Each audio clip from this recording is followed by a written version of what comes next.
All right, here we go. We are thick in off-season mode. And that's okay because we were just talking about offline. Sometimes you need a little bit of a break. The NFL doesn't give you a break, right? But at least we can kind of talk about some different things like coaches, free agency, draft. The NFL doesn't give you a break, but it gives you variety, right? And that's Yes. why we love it.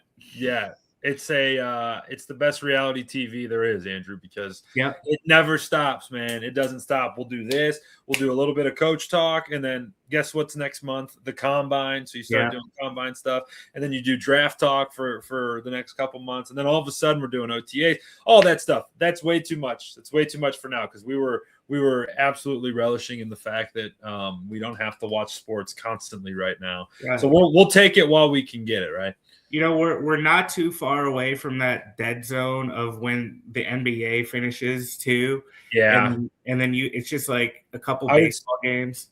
Andrew, I was having a really tough time the other night. It was it kind of goes exactly against everything I just told you, but like it was just NBA was on and just college basketball. And I found myself like watching the college basketball game, eating some dinner, and I was like, oh man, I'm not ready. I am not ready for Jay Billis for the next couple months. We're definitely we're in that pre-ramp up to March Madness, right? Yeah, and I get locked in on college basketball, like super heavy, and I'll get into the NBA. I'm obviously being in Cleveland, like hey, the Cavs are a major deal. But then once, like you said, once you get out of basketball, like the finals hit, and more importantly, the NHL playoffs end. When the NHL playoffs ends, it's like, oh no, those are the dog days, and that's when you're just hoping to see some guys run around in August in their that's it too. People start posting the clips of like the guys in OTAs or just in mini camp, just running up the field catching it, and you're like, oh, we're so close. We are so close. We're back, baby. We're back. Yeah, that's the life of a sports fan, and I wouldn't have it any other way, man. I wouldn't have it. What did you before we get into Packers talk? Let me. I'm looking at our list here. Before we get into Packers talk, what did you think about? Well, I'll save that. That's coming later. That's coming later. Save it for the end. We got a lot to talk about. Save it for the end. Right. Coaching changes in Green Bay. That's topic number one. So since we have last talked, you and I, and talked to our listeners and watchers, viewers, the Packers have hired a new defense coordinator. Now, those who are around for our last episode know that you actually blind ranked a handful of the guys who were up for the job. And if I remember correctly, Jonathan Gannon was second on your list. It was Raheem Morris was number one, probably because of the ties for LaFleur, and that Atlanta defense looked okay at the end of the year this past season. So what are your initial thoughts on John Gannon? So Gannon, funny enough, Cleveland guy. He's from Cleveland, went to high school right up the street from me. So I know what I do know about Northeast Ohio guys is that football is in their blood. So that's a good thing. Okay. That is a very good thing. And he kind of cut his teeth and made his name with the Philadelphia Eagles a number of years ago. And honestly, man, like the 3 years he spent in Arizona were just bad, just bad. And like as some of these teams are going through these coaching hires, and the Cardinals are back in a head coaching hire, some of these positions like are just black holes for coaches, right? Cleveland's one of them. Yeah. The Cardinals are another, right? You go to these places and it's just really, really, really hard to win. And I think he experienced a lot of that. And truth be told, like you're in an era in the NFC West where you have three legit Super Bowl contenders that you're playing against in your division, right? The Rams, the 49ers, and the Seattle Seahawks. And it's like really hard to win in your division. Your team's not that good. You need a quarterback. All those things are a bad recipe for a head coach. And Andrew, I kind of want to pick your brain on this. It's like he'll certainly take a step back for his next couple waves of hires before going back into the head coaching role. But I tend to believe that some coaches, man, are just meant to be coordinators. Some coaches are meant to be coordinators, and maybe Jonathan Gannon's one of those guys. Yeah. We've talked about it before. Some coaches, every coach has their own style, and every coach has their own, I like to break them down between you have your strategist, your X's and O's type coach, and then your motivational coach, kind of more the CEO, and let's keep everybody moving. And to be a head coach in the NFL, you have to be able to do both. You have to, but certainly you have something that's a little bit more strong than others. You know, I'd say Matt LaFleur is more of your X's and O's guys in the division. You know, Dan Campbell, he's a little bit more of your motivator and your kind of leader, you know, run through the walls for him type guy. So what I've heard about Gannon so far, what I've seen is he probably has more of that X's and O's analytical, you know, get on the chalkboard and break it down type stuff. And what I've not seen from him is really the rah-rah, you know, we're going to run through a wall for this guy. In fact, I've seen some pretty awkward clips of him. I don't really care. You know, I don't really care. He's not there to, at least in this role, he's going to be there to run the defense, right? Mm-hmm. And I don't need him to be the CEO of the team. I don't need him doing commercials and all that kind of stuff. I just need him to run a good defense. And I completely agree with you that there are just some coaches. I mean, Vic Fangio is a great example of that, right? He's arguably one of the best defensive minds of our time, and he was not that great of a head coach. And I think Josh McDaniel is another good example with the Patriots. Yep. He was terrible as a head coach, but he's one of like the worst. Or pretty darn good offensive coordinator. So there's no shame in it, and I'm not worried about what happened in Arizona because it doesn't.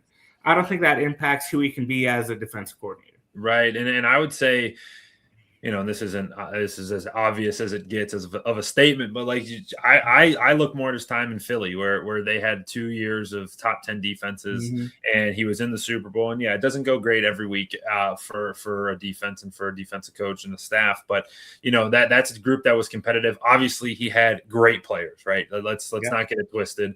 You're in Philly, and that was Philly prime where they had the best defensive line. They had studs everywhere, but he deployed them in the right way. And you know, I was talking about this on another show on our network, on the Roundtable Network, and talking about coaching hires and like some of these guys, some of these teams, like especially when you have a head coach that is your offensive coordinator, right? As Matt LaFleur is, you can just basically eliminate the defense from your mind when you bring in a guy like Gannon, right? He has head coaching experience. It doesn't have to be good experience, but he knows how to lead a group. And like to the average fan, like, you don't realize that on Sundays, everyone's wearing the same uniform and standing on the sidelines and high-fiving each other, and that's awesome, right? But during the week, it is two totally different, like, this is two totally different teams, right? They go to different meeting rooms. They probably mingle at lunch, but, like, think of your own workspace. This is the sales team who doesn't talk to the development team, potentially. Like, they don't interact. And then on one day, at the end of the week, they come together. But, like, it is so different, and they run different worlds. And, like, you're like, all right, Gannon, you just focus on the defense. You don't got to talk to the media. You don't got to talk to anybody. You don't got to worry about anything, right? You just dial up game plans and make us the best defense you possibly can. And I think that part to me, like, really fires me up, man. It fires me up because I think he's got a lot of the good tools in his tool belt. Now, I know you played at a high level, maybe not NFL level, but you played some college ball. As a player, do you necessarily care if your coach is well-spoken and he can go out there and give you that, you know, halftime speech, or are you fired up by the fact that, dude, this guy knows ball? And I'm cool with that. Yeah, it's actually a really good question. And I'm going to nerd out a little bit because in this specific instance, right, you know, from a quarterback's mindset, right? Sure. The only time, and I had a couple really good quarterbacks or really good coordinators, right? Think Brandon Staley was my defensive coordinator when I was at John Carroll. He was the head coach for the Chargers for 3 years. He's now the defensive coordinator for the New Orleans Saints. So he and I had a cool relationship because I was in my first year starting, and he was running legitimately what he runs for the Saints, and he would pull me into his office, and we would get on the whiteboard, and he would explain it. All right, here's what you do poorly, and here's what I'm gauging on in practice, right? And he would walk me through it and learn a lot. That was my only interaction with him. I didn't interact with him at all. I didn't interact with the defense at all, and like had no touch to it. However, it is important for the main guys, the leaders of the program, the head coach, your coordinators, to be able to get in front of the team and speak confidently and speak with their chest and get in front of the media and say all the right things. That stuff is important, right? You can't get up there and sound like a doofus. And to Gannon's detriment, right? That clip of him going up to Rondale Moore and doing pew, pew, pew, shots. It was like dumb as shit. And it was like that probably played really poorly as they continued to lose. But like, yeah, Andrew, to answer your question, it is very important. But from like Jordan Love seeing this hire, he'd probably be like, "Yep, as long as he calls a good defense, that's great. I'll fist bump him in the hallway, and if I get the chance to eat lunch with him, great. But like, boom, good, you got it. I'm out. I'm this way. I got too much to worry about." Right. So, and you know talking about being awkward and whatnot, none of that matters if you're winning, right? You win, babe. Just win. Right? Yeah. Winning is like the, I don't know if you're a Fortnite guy or you're a video game guy, but it's that juice that just saves you. You can do anything you want. You do anything you want. If you just win football games, none of that other stuff matters. We talked about this a little bit before we hopped on. The Packers also made a move by bringing in Bobby Babich, who was the defense coordinator for the Bills the past 2 seasons under Sean McDermott. Now, you mentioned to me, I wasn't huge on the Bills. You've been doing a lot of Bills stuff recently. Yep. That their defense was not all that great. Now, the Packers did not bring him in to be the defensive coordinator. He's going to be the secondary coach, be the passing game coordinator. To me, I like what LaFleur is doing right here. Like you said, I'm going to take my hands off the defense. I'm not even going to think about it. Yeah. And right now, he's got a defensive coordinator and a guy who used to be a defensive coordinator. Plus, there's a gentleman named DeMarcus Covington, who was the run game coordinator, who was the defensive coordinator with the Patriots. So you've got 2 former DCs plus a former head coach on your defensive side of the football, and I feel pretty good about that staff. And Babich, I think I'm going to talk out of both sides here. Babich has been in football for a long time, 20-year guy, worked his way up through college, and then not really through college, was in college for 4 years, and then has been in the NFL since 2011, right? And has been with the Buffalo Bills program for the last almost 10 years now, which is amazing. But if you look at the numbers from the Bills last year, they're horrible, right? Their defense was very, very bad, and it honestly cost them in a number of ways. I'm not going to say it cost them the chance to beat the Broncos because Josh Allen was horrific in that game, but they still gave up 33 points, right? And like that was part of it. And they had a number of those throughout the year. Week 1, they gave up 41 to the Ravens, and that was scattered all throughout. Now, the good part is, right, you bring in a guy with that coordinator experience. It didn't work out. Hopefully he learned a lot. He steps down a rung, right? So instead of being a coordinator, he steps down a rung and now goes back to something that he's comfortable with, something that got him to where he was in coaching position groups. And I think that it's a good hire. You bring in a guy, like you said, with experience and it's not going to hurt you. It's not going to hurt you with the role that he's in. And I think it's always good to bring in guys with great experience. More than anything, I think we see what the plan was, right? We've talked like, okay, they're not going to change the head coach. They're not going to change the GM, but we still need to see changes. Mm-hmm. I think the changes that I'm seeing right now are LaFleur is going to focus simply on making that offense as good as he can. Yeah. And, I mean, he might not even look at the field when the defense is playing. And that's what you don't want. That's what you want, man. Hey, Gannon, you get to call timeouts if you want them. Like, I don't want to even look at it. Yep. So that's going to be interesting to see how it plays out. But I do at least see the ideas of a plan. And to me, that's all you can ask for, right? Like, okay, we have an idea of what we're doing. So let's talk about this a little bit. I think I've really come around full circle to this whole LaFleur thing. And it's been a 3-week. Hey, this has been like a 3-week journey. It was like, kill him. I think I'm getting a little bit better. All right, we're good. Yeah. It's the stages of grief, really. The stages of being a Packers fan. Yeah, that's true. You're going to get your heart ripped out in the playoffs. You're going to hate everything. And then eventually you realize, oh, okay, it's going to be all right. Yeah.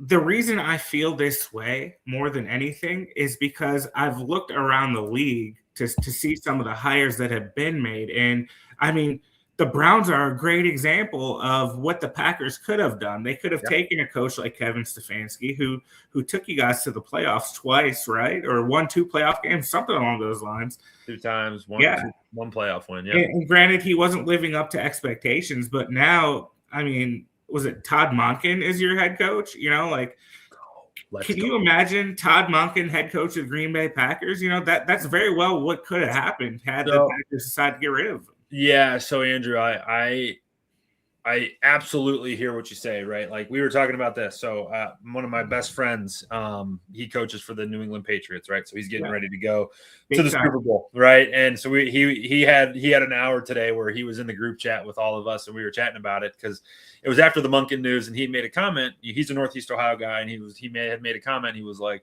the Steelers, the Bills, and the Browns found out the grass isn't always greener, right?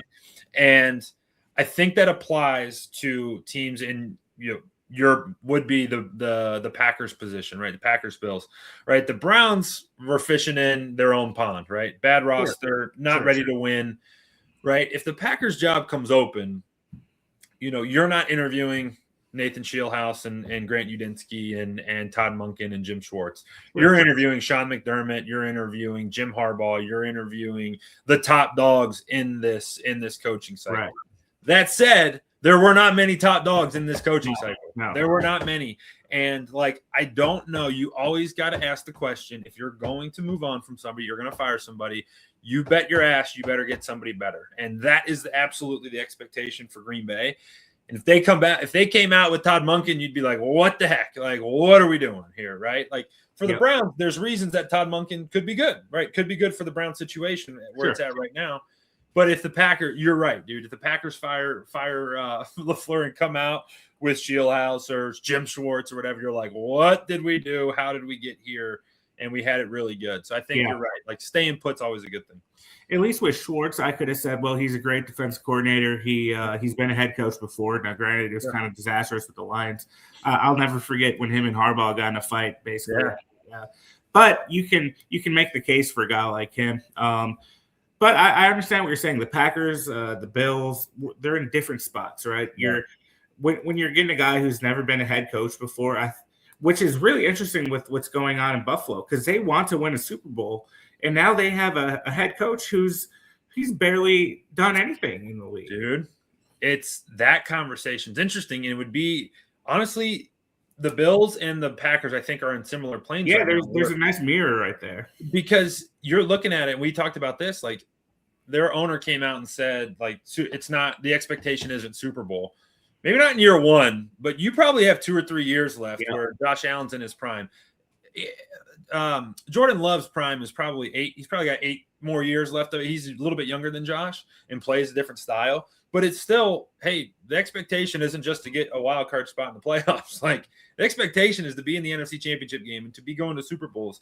That's really hard to do. Joe Brady's got a big mountain to climb in Buffalo, and if it doesn't go well, it'll sour very, very, very, very quickly because the leash is short with Josh and the way his career's going. Yeah. So those are always hard. That's hard conversations to have. I think. It's interesting, too, to think about. You mentioned, okay, well, let's say the Packers fire LaFleur. They're in there with McDermott and maybe John Harbaugh before he went to the Giants. And maybe you get a guy like Mike Tomlin or something like that. But while your Tomlins and your Harbaughs have won a Super Bowl, it's been a long time since they've done that. And what difference would it be between having a Matt LaFleur who gets you to the playoffs but then can't get over the hump, and then having a guy like Tomlin or Mike McCarthy who's now in Pittsburgh? Yeah. So I think what I've learned is that maybe the Packers and the people who are in charge there are a little bit smarter than me, because they said, you know what, let's let the temperature cool a little bit. Let's let this play out. And they didn't make a rash decision. Now, that doesn't mean in my world that LaFleur gets an extension and he can just do whatever he wants. I still think no matter what that extension looks like, he's got to go out there and compete for a Super Bowl in the next year or two here, as he's got a Jordan Love in his prime, as he's got hopefully a Micah Parsons coming back in his prime after the injury. So any other thoughts that you have about this coaching cycle? I mean, McCarthy. Crazy. What's your thoughts with McCarthy? Are you going to be like, what the hell am I looking at when it's McCarthy and Rodgers in week 1 playing for Pittsburgh? Yeah. I can't literally, my mind can't even process what that would look like. I had heard something. It was like, I'm going to get it wrong, but it was a tweet that was posted. It was like, it's such a Steelers thing to fire a guy named Mike after 11 years that he hasn't, or since his last Super Bowl appearance and was 11 years ago.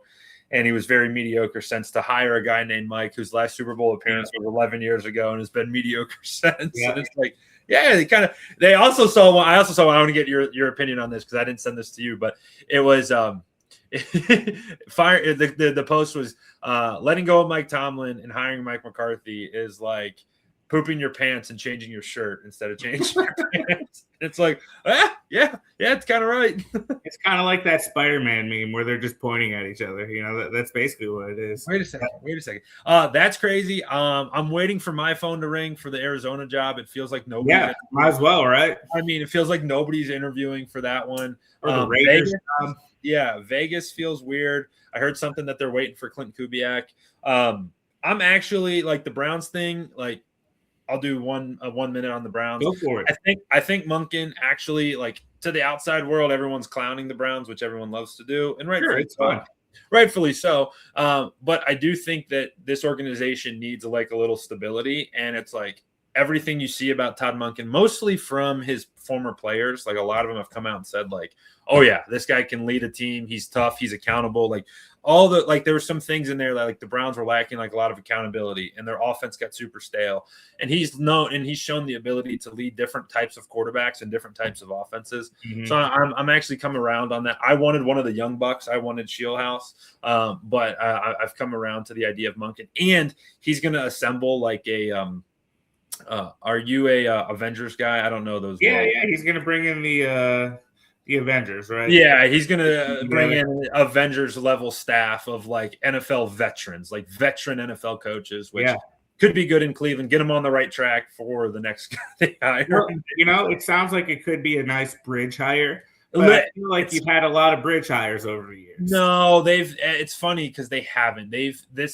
Like Orlovsky was saying this was like, oh, they probably could have taken a swing on one of these young, exciting guys. And they've tried to do that over the past, let's call it 10 years since 2016. Like they've tried to like have like these splash hires of these like young guys or up and coming or flash in the pan type guys. And they haven't worked out.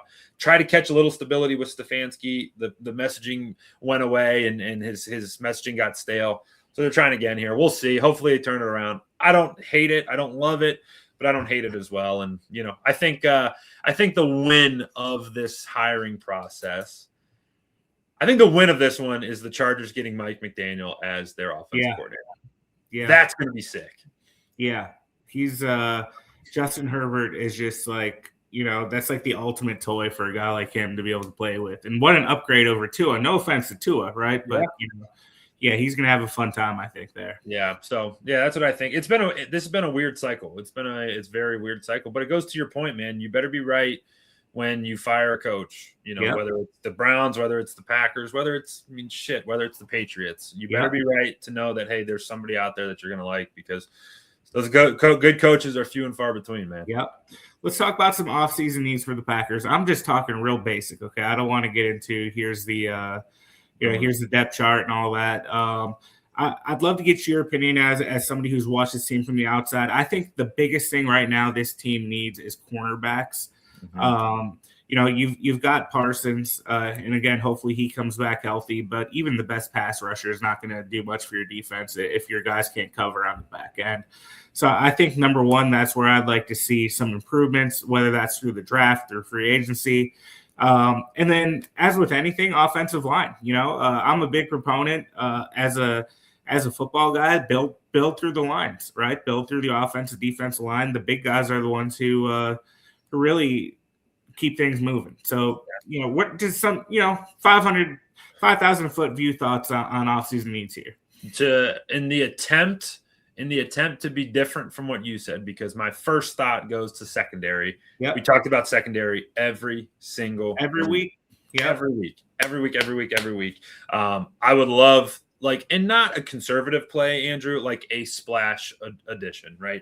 Trade for somebody. Can you get Denzel Ward from Cleveland? Can you go and get somebody big and spend some investment, because you're going to need it, right? The NFC North is a passing division now. Jared Goff and Caleb Williams and the Bears, and not hopefully for the Packers' sake, but the Vikings still have Justin Jefferson. Like, go make a splash acquisition in your secondary, I think would be great. To be different, let's talk wide receiver real quick, because I think that if you don't go splash in the secondary, I would love to see him get a legit dude. Like we talked all year about, it's a collection of good, right? It's a collection of very good players. Could they go and get a number one receiver, right? Could you go get, I'm just shooting from the hip, Jamar Chase? Could you go get somebody who is a legit one who could come in and change things from that perspective? I don't think that's a need. That would be a more want to have and not a need to have. But I still think it would be a lot of fun. I think that as fun as that is, we're going to run into some reality when it comes to that. And I'm going to get there in a minute with you. But you made me think. I feel like the Packers think they have their number one in Matthew Golden. And I don't know if that necessarily came through last year in the way that they used him. But I think we saw in that playoff game that, he had a great game against the Bears. And the reason they drafted him, I believe, is because they looked ahead. Romeo Doubs is going to be a free agent. I don't think they're going to be able to pay him. And not only that, but I think we need to give a little bit more love to Christian Watson, who, he came back from that injury, and we know how hard those injuries can be to come back from. As much as we've talked about how there's improvements and how guys can come back from ACLs and things like that, to be a twitchy, fast, tall athlete and to come back and look like he didn't miss a step, I think at least with the two of them, with a healthy Tucker Kraft, I like what that offense can look like. Though I do agree, Green Bay likes to go out in the draft in the 5th, 6th round and, get 2 or 3 wide receivers, 2 or 3 offensive linemen, and just keep cycling them. And then they tell everybody, we drafted Everett. We drafted a wide receiver. We drafted a wide receiver. So that, I think, brings us very nicely to our topic number 4 here, which is has all to do with free agency and the salary cap. So this is really nerdy stuff for most people, but I know you like this kind of stuff. Love this stuff. The Packers were about $30 million over the salary cap a couple weeks ago, and they cut Trayvon Diggs, who they brought in for the end of the season. He took about $15 million off of that, so they're still at about 10, 15 over the cap. Okay, we're looking at a free agency class here in which Quay Walker, the linebacker, is a free agent. Malik Willis, quarterback, we've talked about a lot, free agent. Sean Ryan, their center, is a free agent. And Romeo Doubs. Those are kind of the big names. Rasheed Walker, the left tackle, and then Kingsley Enagbare, who was kind of like your depth defensive end, right? So they don't have a lot of money to work with. Let me tell you what I think. I would do anything you can to bring back Quay Walker. I thought he had a great season. He's developed into a leader. And in today's NFL, you really want athletic, fast, strong linebackers. And I'd say let everybody else walk. But do you have any thoughts on just kind of that initial group right there? Yeah, I mean, that's really it, right? Dobbs is going to be gone, unfortunately. Yep. Malik Willis is going to be gone. Malik Willis is going to be a starter next year. While you were talking there, I was pointing to my Browns helmet right here. I don't know. Okay. Because you take Malik? He can come live in my house. Like, let's go. Let's go, dude. I got a place for you, brother. Not that you need it, but I'd take Malik. He's gonna be a starter next year, in my opinion. But you're right, man. I think that you do what you can to keep Quay around, and then the rest of them are probably gone. You're probably gone, and you probably go try to buff up the offensive line if you need to in the draft. Well, you'll definitely need to, but in the draft or a different free agent. But the NFL salary cap I find is funny to me, Andrew, because these GMs just will manipulate it and be like, all right, one day you're 10 million under. They hit the button on a couple contracts, pay a couple guys with a bag of cash, and you're like, all of a sudden they got 40 million. You're like, all right, cool, man. I'll take it. It's kind of like monopoly money, sure, we need to stay within this framework, but if you want somebody, you're going to figure out how to bring them back. Historically, how is Gutekunst with that? Is he a guy who's going to get in there and make a lot of those restructure type moves to free up cash, or does he not get into that? Yeah. The Packers like to extend and restructure. They like to sign early. Get somebody maybe a year early so they can kind of bump things out. This is probably the worst their salary cap has looked in a couple of years, and it makes sense. They traded for Micah Parsons, right? They're paying Jordan Love. They've got 2 top 10 players at 2 premium positions. So I just think with the way that this season has gone, you can't take a step backward when it comes to, letting premium talent go. That's why I think Walker's the guy you really want to try to, is there a way we can move some things around and bring this guy back? So before we get into our last topic, let me bring up a couple names for you. Okay. So Rob Demoski is the ESPN Packers reporter. He brought up some names for folks who could be cut as cap casualties. So let me bring these up here and see what you think. Rashawn Gary, 7.5 sacks, I believe, this season. You've got Micah Parsons, who's probably not going to be back till week 4, but you can save. Let me see here. You can save $10 million in cap space by cutting Rashawn Gary, and that's a lot of money. Yeah, that's a lot of money. I like Gary. Who else can we cut? Elton Jenkins, the center, the guard. He's 2-time Pro Bowler at guard. They tried to move him to center. Pro Bowls now. Hey, we want to have a Pro Bowl. Bowl. That's true. That's true. Pro Bowl conversation. He was an All-Pro, which is much more legit than All-Pro's a different classification these days. So let's see. If they cut him, they're going to pick up $20 million in cap space, and he's coming off a torn ACL. I think he's probably more than likely gone. Yeah. So there's $20 million there. Let's say you cut Gary as well. There's $30 million. And then let's see. Here's the big one. And Evan mentioned this a couple weeks ago. I don't know if you caught what he said here. Josh Jacobs. Jacobs. Okay. So Jacobs has 2 more years left on his deal. But the way they structured it, though, his base salary is going to jump up to $10.2 million this season, $12.2 million next season. And this is he's going to turn 28 in February. He's coming off a year in which he was injured quite a bit. You can save some decent money by getting rid of him.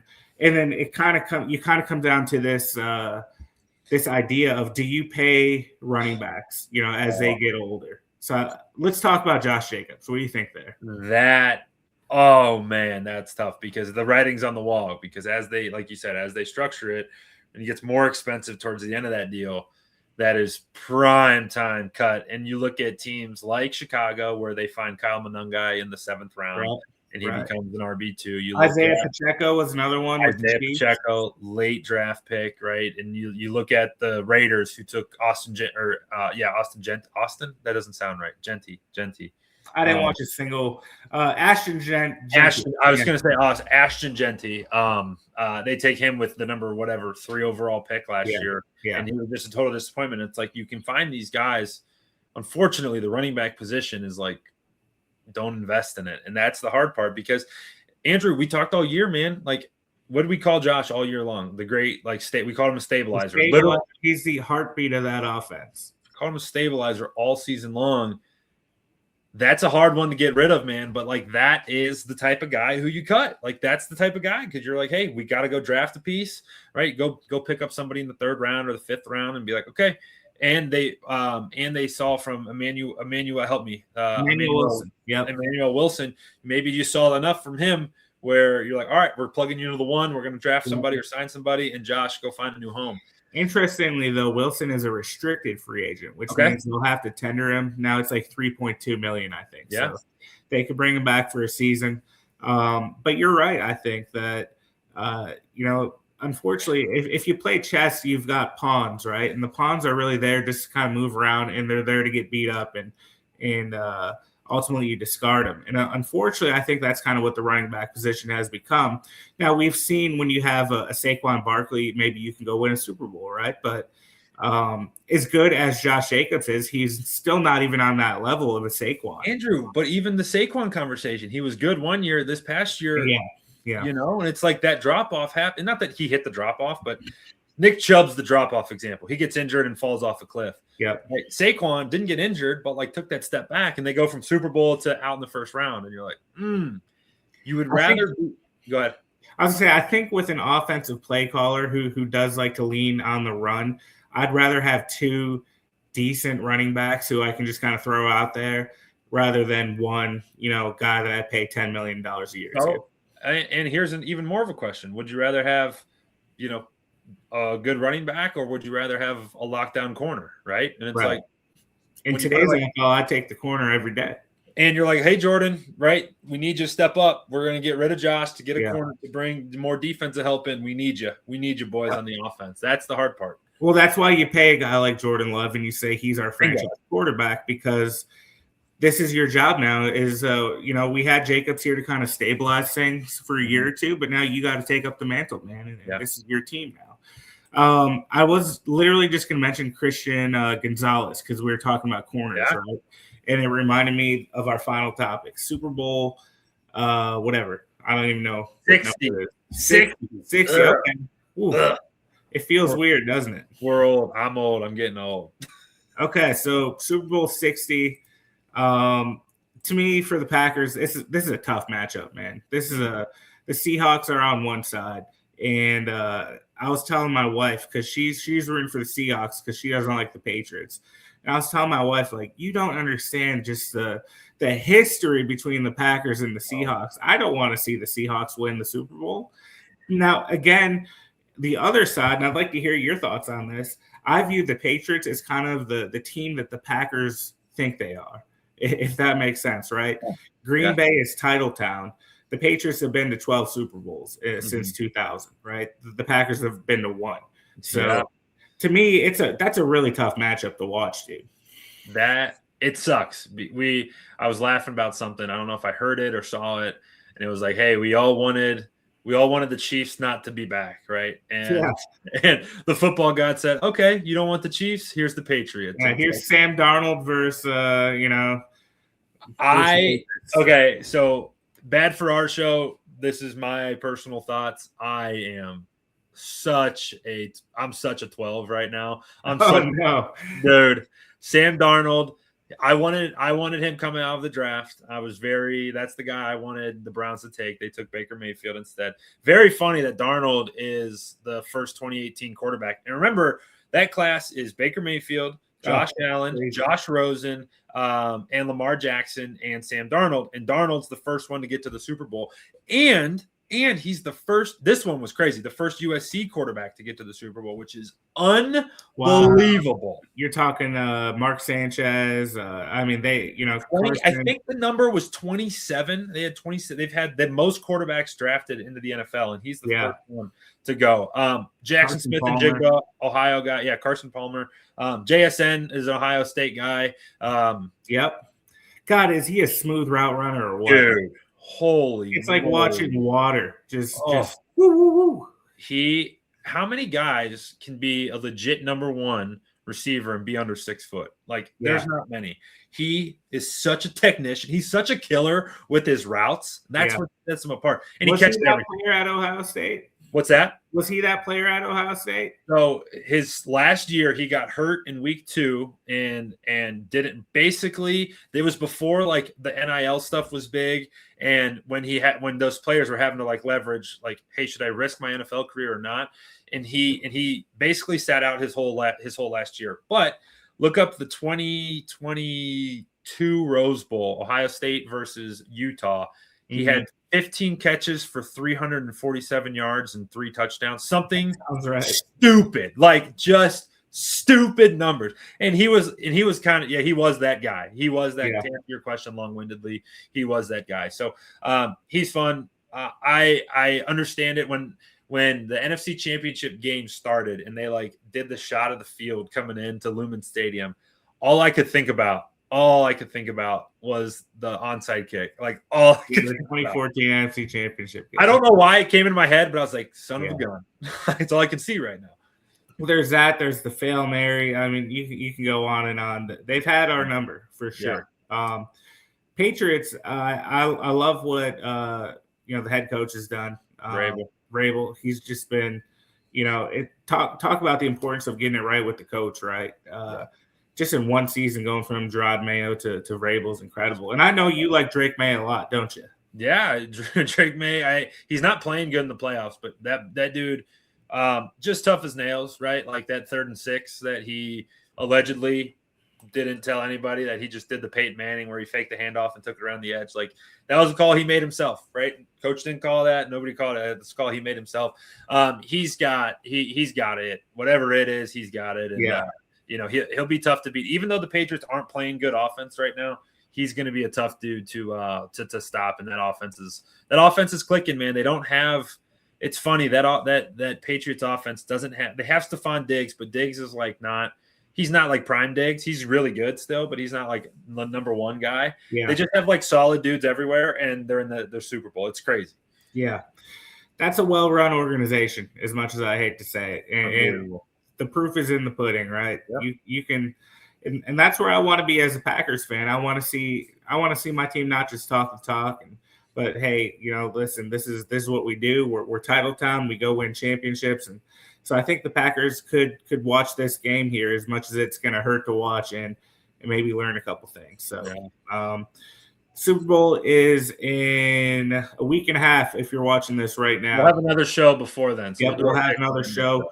Well, let's go a little bit deeper into the Super Bowl next time. And I want props. I know I don't know if you bet or not, but I want props. I want picks. We'll do props. I'd like to do a ranking on the a food ranking. We'll do a food ranking for sure. Let's do it. Yes. So we're gonna go hard Super Bowl for our next show because you might as well. It's the damn Super Bowl, right?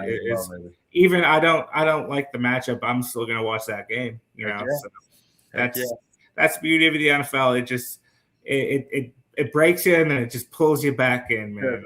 Right back in. Yeah. It's that old gif. We're addicts, brother. We're addicts. We are. And I'm okay with it. Could be worse. Mom, I could be addicted to something way worse than football. So I'm addicted to NFL football.